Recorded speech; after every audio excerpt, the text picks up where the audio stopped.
their seats overnight, and this is what he had to say. The few that grassroots activists get, and I congratulate them on their moment. They will have celebrated, rightly, well into the morning. Meanwhile, Scottish Labour are waking up after a dreadful night for our party. Far worse than that, we are waking up on a terrible morning for Scotland and for working class people across the UK, as David Cameron prepares to form another government.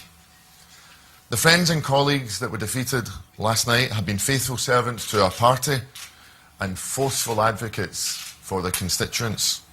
But this isn't about them and it isn't about us. It isn't about individuals' careers.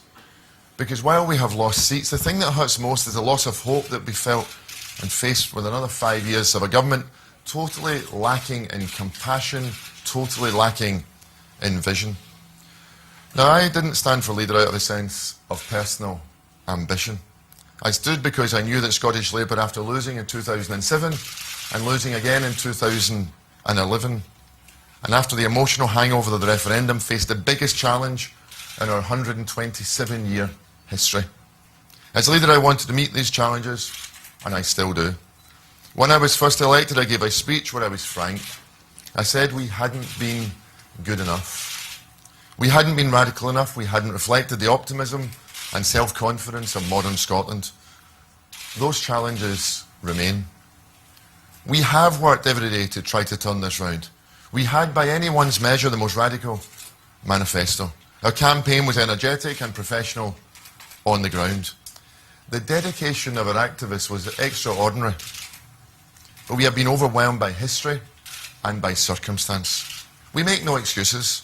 A party can never blame the electorate, but we found ourselves hit by the perfect storm of three really significant factors. Firstly, the simple maths of a yes vote finding a home in one party versus a no vote spread across three political parties. It is clear that it will be some time before the divisions of the referendum fade into distinction between traditional left and right-wing politics in Scotland. Secondly, we were hit by two nationalisms. A Scottish nationalism reassuring people that they could vote SNP and get Labour, and an English nationalism stoked up by David Cameron warning that a vote for Labour and you would get the SNP.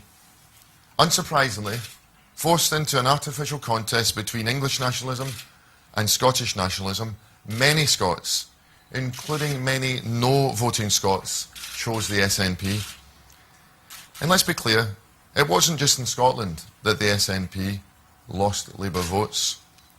And the third factor is, of course, the long-standing problems that led me to stand for leadership of this remarkable party in the first place. We had for too long lacked a clear message, a clear offer, and a continuity of leadership. 5 leaders in just 7 short years. We didn't have the time nor space to turn that round in that period. Some have said it was an impossible task to turn around all those years of gradual decline in just 5 short months, but it hurts nevertheless.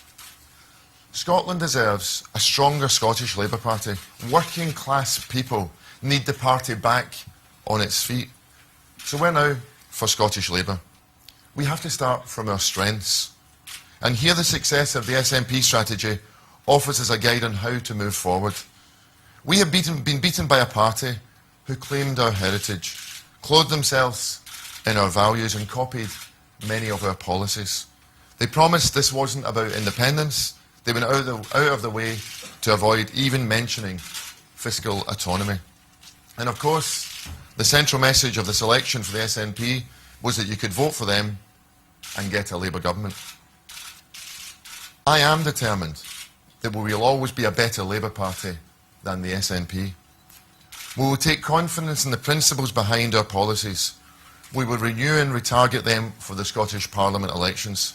We will defend Scotland against any attempts to undermine our public services by abolishing the Barnett formula and any attempts to undermine our welfare state.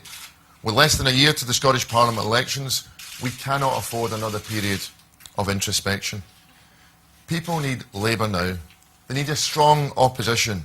They need us to be what we have always been when we're at our best, which is a voice for working people.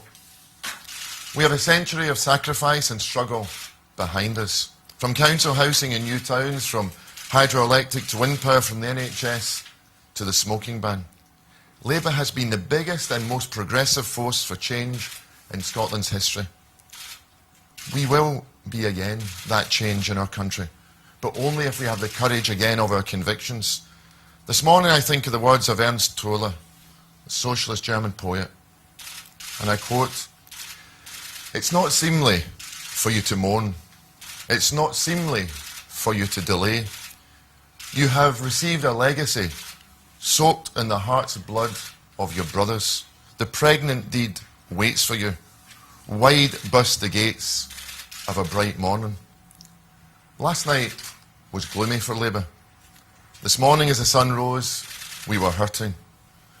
But in a morning just like this, before too long, we will bounce back, and we will again be the change that working people in Scotland and across the UK need.